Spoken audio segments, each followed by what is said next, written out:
नमस्कार भावांनो बहिणींनो. ताई गेली ती दळायला, दळून आली. आता भैयाला खायचे तर आलूचे पराठे. सगळ्याला एकच बनवणार आहे मी जेवण. आता त्याला आलूची चटणी बनवावी लागती, परोठे बनवायचे असले तर. मग पहिली रेसिपी टाकेली मी, त्याच्यामुळं नाही टाकायला लागले ना. आज येळ नव्हता मला, म्हणलं आता हे आलूचे शिलटे काढतानाच व्हिडिओ काढा.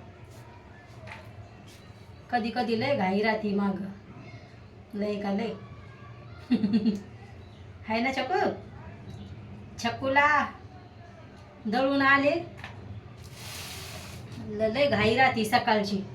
आता भैया शाळेतून येतोय, तयारी होत नाही तर वायसर घेऊन ये म्हणलं त्याला भांड्याचं ह्या बारक्या. तर कधी घेऊन येतोय काय माहिती.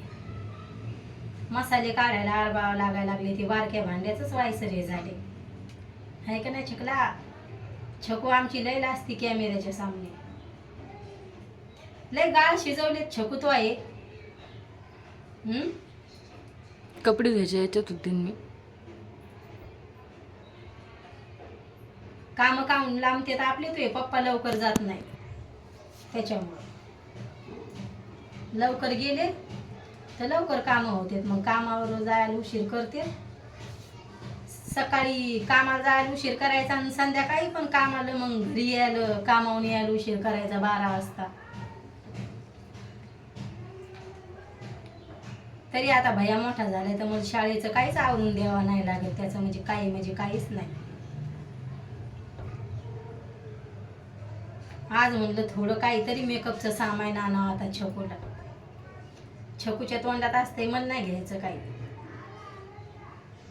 आहे का नाही. कारण की माझ्याकडे लय मोठं सामान आहे म्हणून. हा, घरी लय लय नेते ना मी तिला. तर मग ती कसं आहे, तिचे केस मोठाले आहेत ना लय. म्हणजे तिचे केस लय मोठाले, कमराच्या खाली लगे सोपासारखेच केस आहे तिचे लय. मग तिला काय असं येणे घातलं तर मग तिला आवडत नाही तिचे केस. मग कायम तिचा बुचुडा असतो. सुरतला आली ना ती, मग तिच्या केसाला लय गळ लागते, असे पतले होऊन जातात.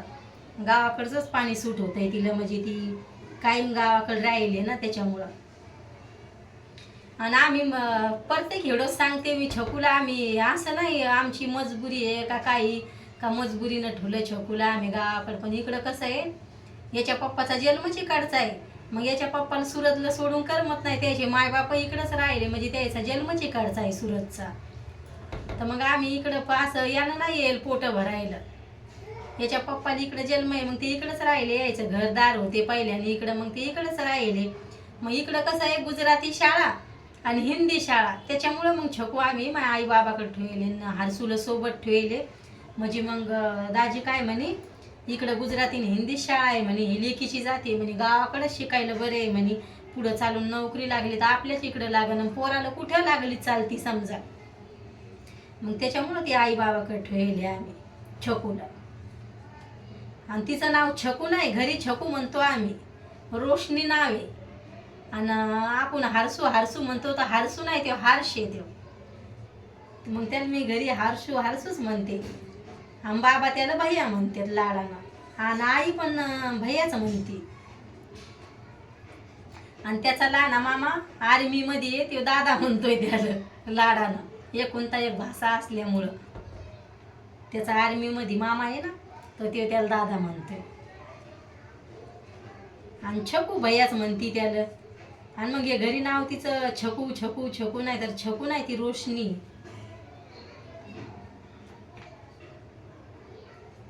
ते तिच्या काकांना नाव ठेवले तिचं रोशनी.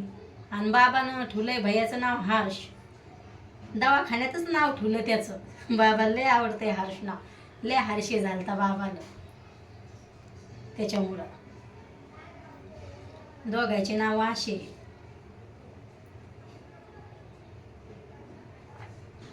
मग शाळा नव्हती काय इकडं, मग भैयाची शाळा तर फी भरूनच आहे. आणि मग छकूला म्हणले, हे म्हणे नको म्हणे, गुजराती शिक्षण आणि हिंदी आपल्या इकडंच बरी आहे म्हणे. मग छकू 3 वर्षाची आहे तेव्हापासून मामाच्या घरी गेली. पण मग मामा मामी म्हणजे आजीनं लहानसं मोठं करेल छकूला. 3 वर्षाची होती तेव्हा गेली, तर आई बाबाला करमत नाही ती आली तर. आणि मग दाजीला माहिती हिचे मायबाप किती जीव लावतात म्हणून, मग दाजी पण नाही म्हणले. दाजीला बळजबरी करणं आवडत नाही, चाल छकू का काही, म्हणजे त्याला तिकडं मग हे म्हणू लागले, बळजबरी करून नको म्हणे. मग ही जर उन्हाळ्याच्या सुट्टीत जर आली त्याला करमत नाही, आता त्याची लेकच येते म्हणजे 3 वर्षाचं लेकरू म्हणजे केवढं का असतंय. मग छकू दिवाळी करायला गेली तर परत वापस आलीच नाही. मग तिकडं ठुली आम्ही ती. आणि एरी पण मग जास्त करून आम्ही शिक्षणासाठी ठुलं तिला तिकडं. म्हणजे कसं आहे आपल्या गावाकडचं शिक्षण आवडत नाही. आणि कसं आहे आम्ही मग हे नाही केलं का आपण ह्या गावाला जायचं त्या गावाला जायचं, शाळाची नुकसानच नाही केली. म्हणजे आम्ही जसं म्हणजे यायचा जन्म इथलाच आम्ही कुठंच जायला नाही सुरत सोडून. मग लग्न झालं जशी मी इकडे आले तर मग दाजीनं गावच नाही बदलेल, म्हणजे त्याचा जन्मच इथला आहे. दाजीला सुरत लय आवडतंय, मग आम्ही काय वापस गेलोच नाही, म्हणजे ह्याच गावात राहतो. मग भैया राहत नव्हता गावाकडं, आई बाबाकडे होता तो शिकायसाठी. आणि मला गावाकडचं शिक्षण आवडतंय, पण भैया मग राहण्याच गेला. मग हे म्हणे दोन्ही दोन्ही लेकरं तिकडं म्हणे वैसू एक सोबत राहू दे. मग भैयाला सोबत ठेवलं आणि त्याला करमतच नव्हतं. वाट लावायला यायचा भैया, गाडी लोक यायचा आणि मग तिथून लोक लढायचा. मग त्यो लढला तर आई लढू लागली भैयासाठी. मग त्याच्यामुळं मग भैयाला सोबत ठेवलं. मग आईने त्याला लाडागुडी लावली. आईला वाटायचा यानं गावाकडचं शिक्षण घ्यावं, पण त्यो ऐकलं नाही. मग इकडं शिकायला येतो. आणि छकू दिदीला इकडं काय करमत नाही, बंद बंद राहते. तिला जास्त गावाकडेच मजा येते, आहे ना छकू दिदी? व्हिडिओ कसा वाटतोय नक्की सांगा भावांनो बहिणींनो कमेंटमध्ये. बाय भावांनो बहिणींनो, भेटते उद्याच्या व्हिडिओमध्ये.